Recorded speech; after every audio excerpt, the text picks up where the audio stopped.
Hi.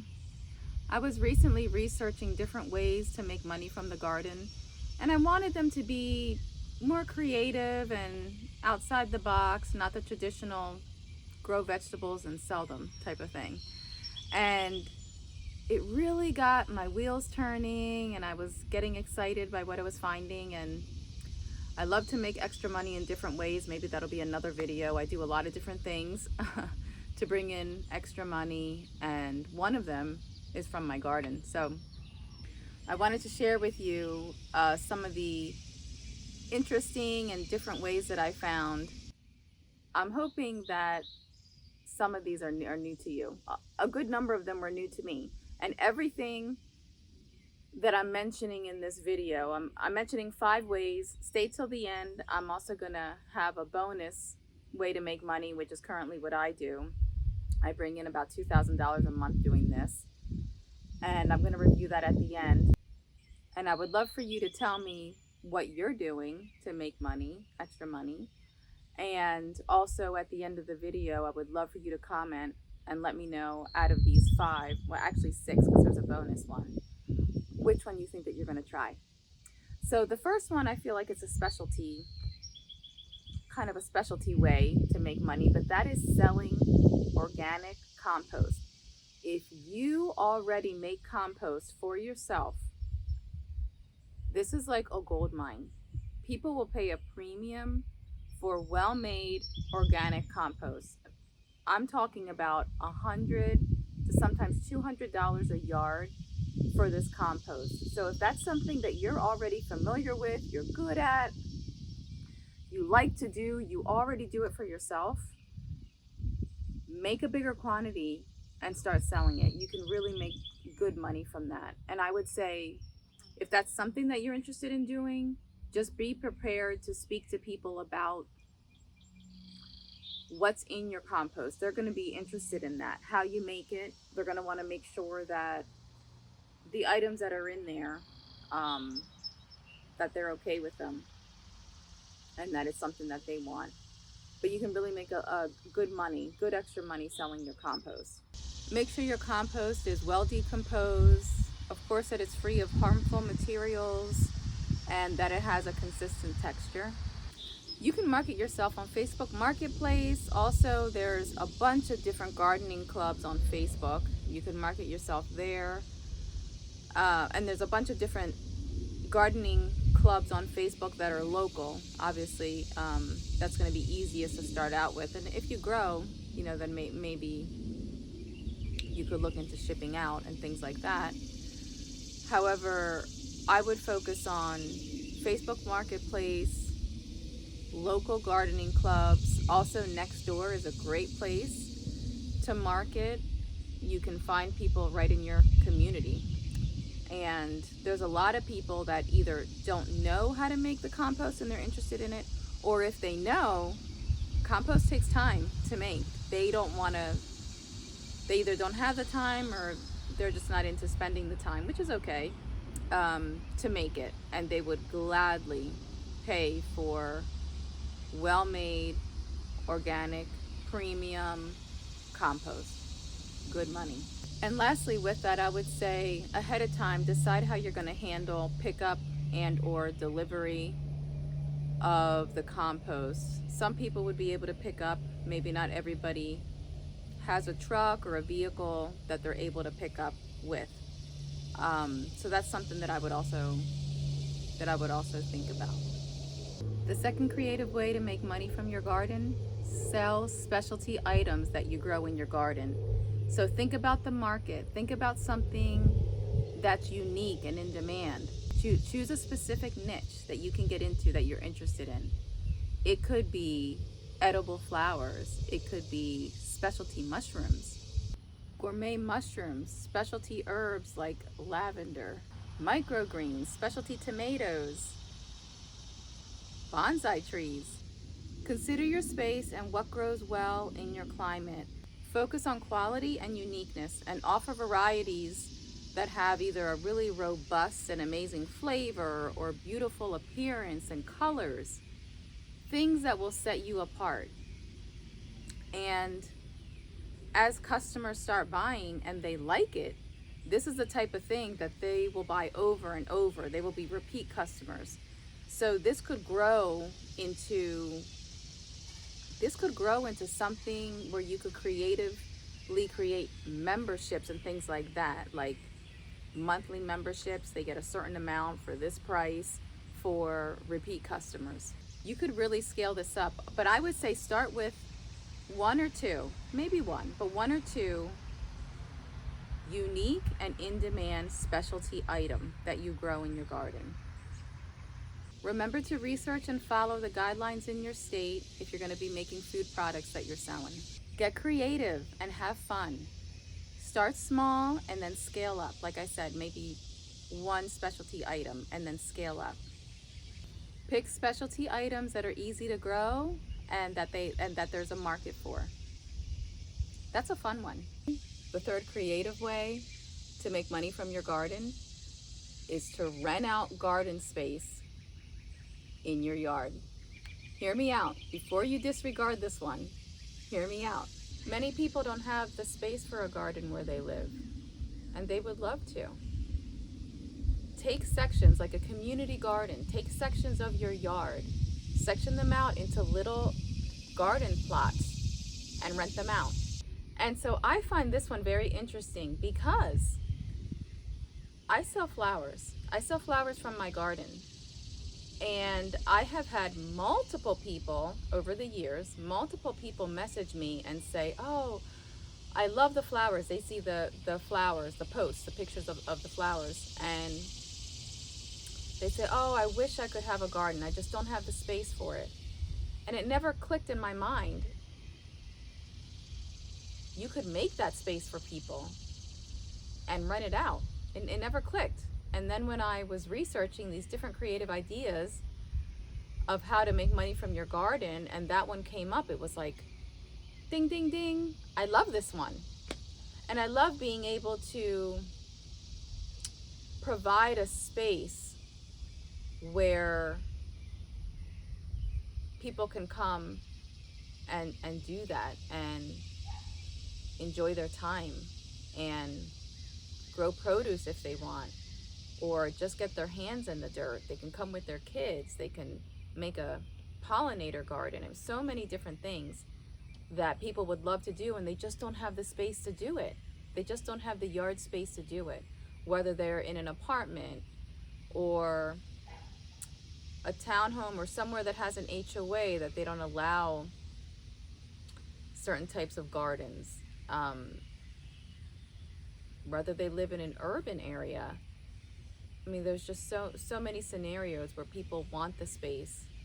They want to garden and they just don't have the space to do it.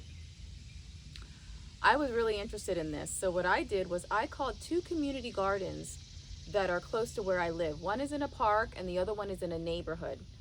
And I started to ask some questions because community gardens, now they rent for less, but community gardens, they do rent out their space for people to be able to garden there. And they have lots of little garden plots separated out for people. And I started asking questions, and what I found out was one has a waiting list of 2 years and the other one has a waiting list of 3 years. So what does that tell me? It tells me that there's a high demand and a high interest for people to rent garden space. And there's a high need for garden space, extra garden space for people. I was shocked. I was shocked to hear that, a 2-year waiting list and a 3-year waiting list. And poor people that are on those lists, that's a long time to have to wait. One of the best ways to help people and to make money is to determine a need or determine a problem and solve it. And here we can do that. We can do that with providing garden space for people. And depending on your yard space, you can make as many little garden lots as you want, and you can make them as large as you want or as small as you want. It's really up to you. You can get really creative with this. You could also rent out the land, the little garden plots, you can rent them out as packages. You could rent it out as just the land, or you can rent it out as the land and gardening supplies, gardening tools. Or you could rent it out, which would be the most expensive, would be the land, the gardening land, and also you would take care of the weeding and the watering for them. Obviously, that would be the most expensive rental. Obviously, the weeding and watering for someone, taking care of their little garden lot, that would be the highest priced option for someone to rent. And again, like I said, you can really get creative with this. Let's say it's a beginner gardener and they're really interested in renting a little lot from you to be able to start a vegetable garden. And if you're experienced in, and if you have, and you're experienced in having a vegetable garden, you could also charge them to start them out. You could provide the seeds, the layout, the trellis, all kinds of things, the vegetables. You could really tailor this, and that could be also an extra charge to be able to help them start that, or whether it be a butterfly garden or some kind of pollinator garden, depending what they're interested in, and depending also what your expertise is, or just what you have knowledge in. And I would say it's also important you want to have a clear contract in place, what the price is. A lot of contracts, it's set up so that they pay up front for the whole year. That would be up to you, how you want to set that up. Or they pay up front, and depending where you live, it might be from April to October, or April to September, May to September, depending where you live. And that price is paid up front, or it can be divided out per month. That would really be up to you to decide. But when I was doing some research, I saw that a lot of these are paid up front for the rental period, whether it be a whole calendar year, depending where you live, or maybe April to September, April to October. And then within the contract, you want to be specific with the items that you will not accept. For instance, and this is something I'm looking into, I'm interested in this one. I would love to be able to provide space for people to garden. One of the items that would be in my contract as an absolute non-negotiable no is pesticides. I have no pesticides in my yard. I have a bioswale in the back that I've created and I'm still working on. I have a lot of wildlife on my property. There's absolutely no pesticides. And that would be one of the things. And I would have to think about what the other items are, but you would want to think about that and put that in the contract. Or you can make it you only want organic gardening, or whatever it is. You would just stipulate that. And then you would need to decide where you want the garden lots. Do you want them easily accessible in the front yard? Do you not want it in the front and you're okay with somebody walking to your backyard and you have little lots set up in the backyard? It would really totally be up to you. And you don't need a large yard for this to work either. I'm going to put in a picture of some small little gardening lots that I saw when I was researching this, that I saw that people made for other gardeners, and they weren't large lots at all. So I love this idea. I'm looking into this. If you do live somewhere that has an HOA, make sure you look into the HOA regulations, that this is something that you'd be able to do. There's a free website called Yard Yum, and that can connect you with people that are looking to rent garden space. It'll also expose you as someone who has garden space available to rent.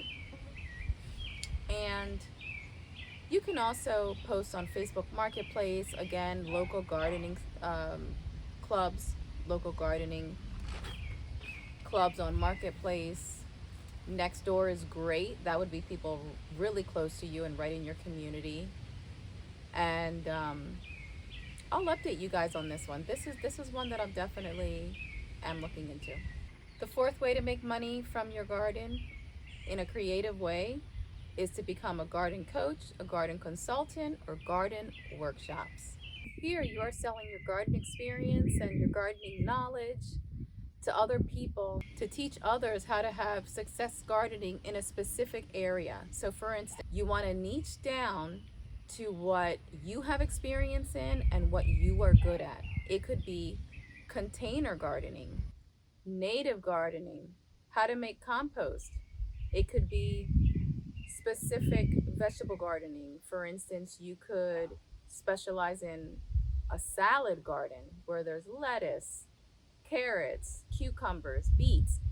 A salad garden can be customized to the specific people that reach out to you.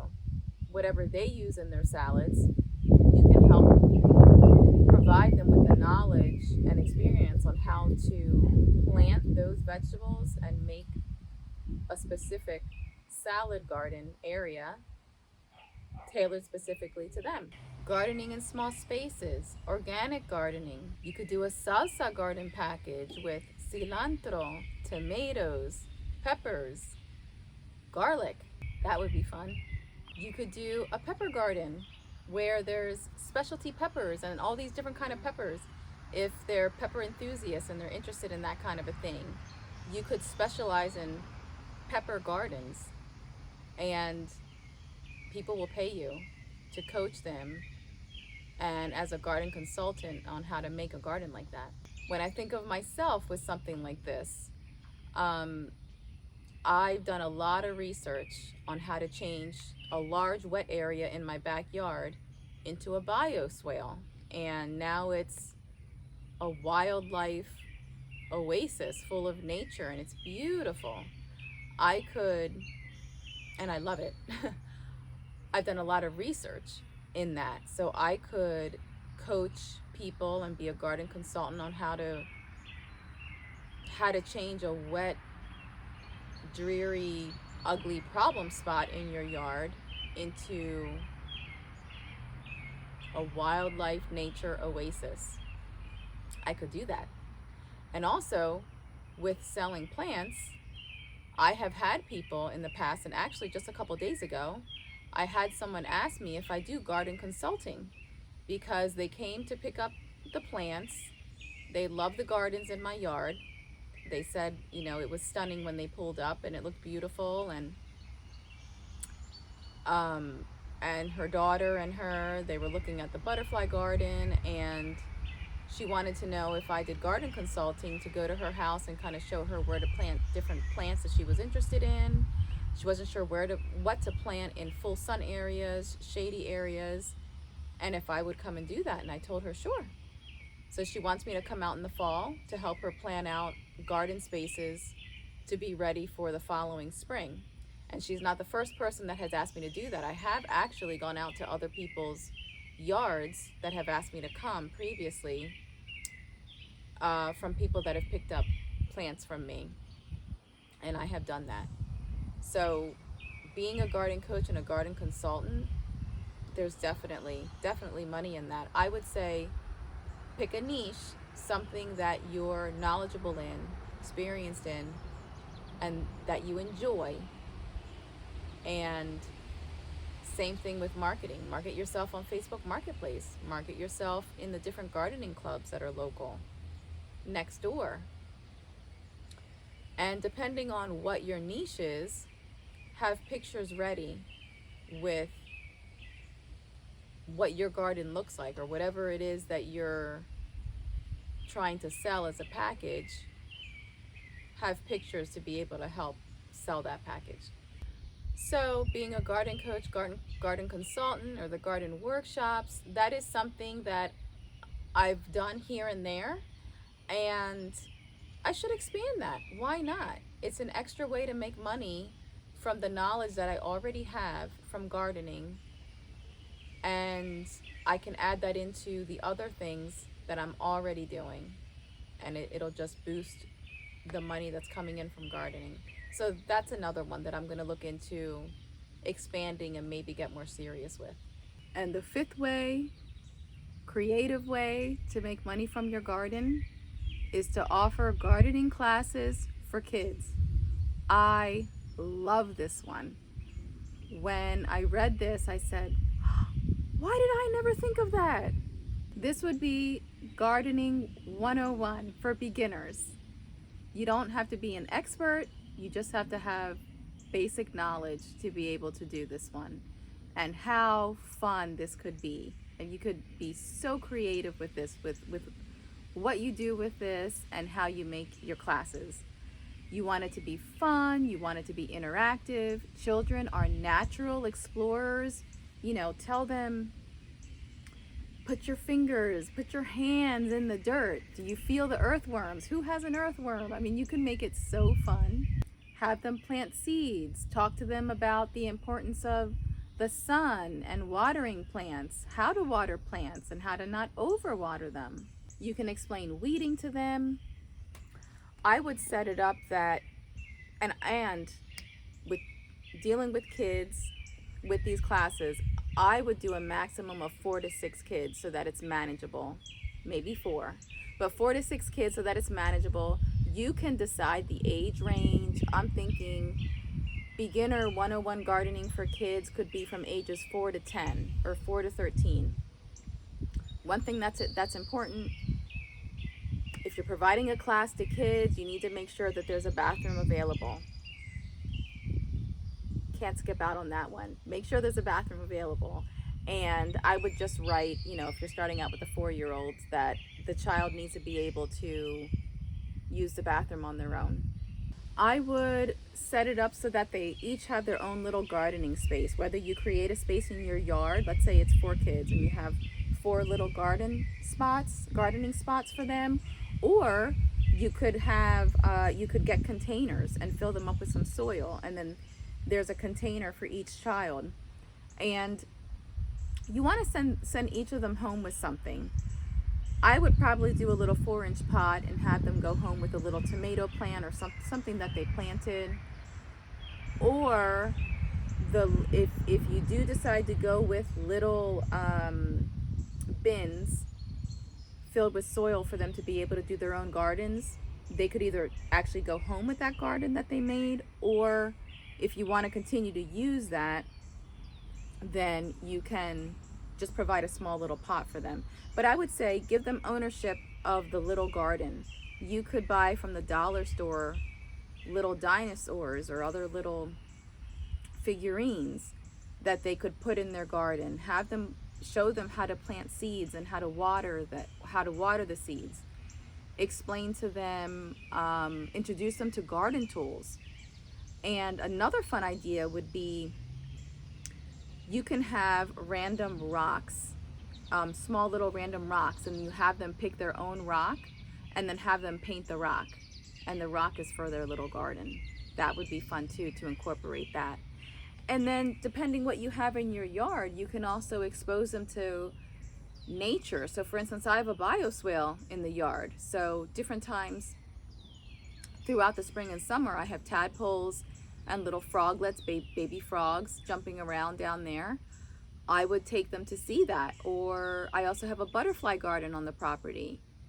If it's like for instance, right now I have monarch caterpillars on the milkweed in the butterfly garden. I would definitely take them to see that. Or when the caterpillar goes into its chrysalis. You know, there are so many things that you could have fun with and expose the children to, and really have them be hands-on and creative and digging in the dirt and just have so much fun with it. I love this one. You could call it an early childhood educational program for gardening and nature 101, or whatever you want to call it. But, you know, parents are looking for educational things for their kids to do, or just things to keep them busy. How many parents pay for summer camps and different sports and music and all of these different things? It would be amazing for them to be able to be out in nature and the outdoors and digging in there and getting their hands dirty and learning how to garden and how to grow vegetables and all different kinds of things. I think this could be super popular. Once kids start coming and the parents and the children have a great experience, this will grow just from word of mouth from mom to mom. You know, like my son or daughter, they went to this gardening 101 class. They had an amazing time. She brought home this tomato plant or whatever it is, flower, that she's nursing and gardening and watching it bloom or grow. And she loved it, he or she. And I really think something like this could spread through word of mouth. But same thing as the other ones, market through Facebook Marketplace, different gardening clubs, definitely next door for something like this. And get creative and think outside the box. You definitely don't need to have a lot of space to do something like this. You're really getting their creative juices flowing, and I just think it's an amazing idea. And with something like this, you can have entry-level classes. I would probably, I'm thinking this is something I'm going to look into. I love this idea. I would have an entry-level beginners 101 gardening class. And I think I would also offer another class that's just one step up from that. So 2 different classes I would offer. I think I would do ages 4 to 13, maybe, or maybe 4 to 11. I would have to think about that. But it would also be fun for my son. He's 10. He could be my assistant with this. I think he would have a blast. I think he would absolutely love it. And so this is also another one I'm looking into. So I love these ideas. And then number 6, which is a bonus way to make money from your garden, which I had to include because it's what I do, is selling plants from your garden. And a lot of people, they propagate from seed, you know, and they put it in the little containers and then they wait for it to grow. I don't do all of that. Maybe I'll expand to do that for my most popular sellers so that I can have more of them, because I sell out and I have multiple people waiting for the following year to buy it again. And if I had more of those, I would make, I'm serious, probably 3 times the money that I make now. And I make about $2,000 a month just selling the sprouts from my self-seeding flowers. So I'm going to do another video all about self-seeding flowers, which ones are my favorites, but I let the sprouts from the self-seeding flowers, I let the sprouts grow, and then I pot them up and I sell them. And I make on average about $500 a week, $2,000 a month. So I had to include this one. It's almost all pure profit. You pay for the pots that you're using, but you could start out by using other nursery pots that you have just laying around. And because it's your plants that are just self-seeding themselves and you're letting those sprouts grow, it's all pure profit. And I love to share my garden with other people, and I garden with love, and I think it's amazing. And a lot of people will send me pictures of the flowers that they bought flourishing and blooming in their gardens, and I just love that. And I've helped people create butterfly gardens and pollinator gardens and definitely native gardens on their properties with my plants. And I will do packages. So I sell them individually, and then I also get creative and do packages like native package, you know, or butterfly garden package, hummingbird garden package. I do that also. And you just get creative with it and have fun and think outside the box. And it really got me excited when I started researching, and these were the ones that I thought were the most creative, outside the box, that I would try, and I'm excited. I'm excited for them. So I hope that this video, I hope that you heard something new in this video. I hope this video sparked some creativity and also planted a seed on how you can make money from your garden and also from your knowledge of gardening. So my wheels are turning. I'm excited. I'm definitely going to give a number of these a try. Please let me know if you're doing any of these already. Please let me know in the comments. I would love to know what you're doing and how it's going for you. If you're interested in trying any of these, please let me know that also. I would love to hear what you're going to try. And then also, if you have a creative way that you're making money from your garden that wasn't on this list, please, please, please let me know. I would love to hear what you're doing, and I may be interested in that too. So this video was so fun for me. It's right up my alley. I love to make money in different creative ways, and I hope that it was fun for you too. I love you, and I send you many blessings. Until the next video. Bye.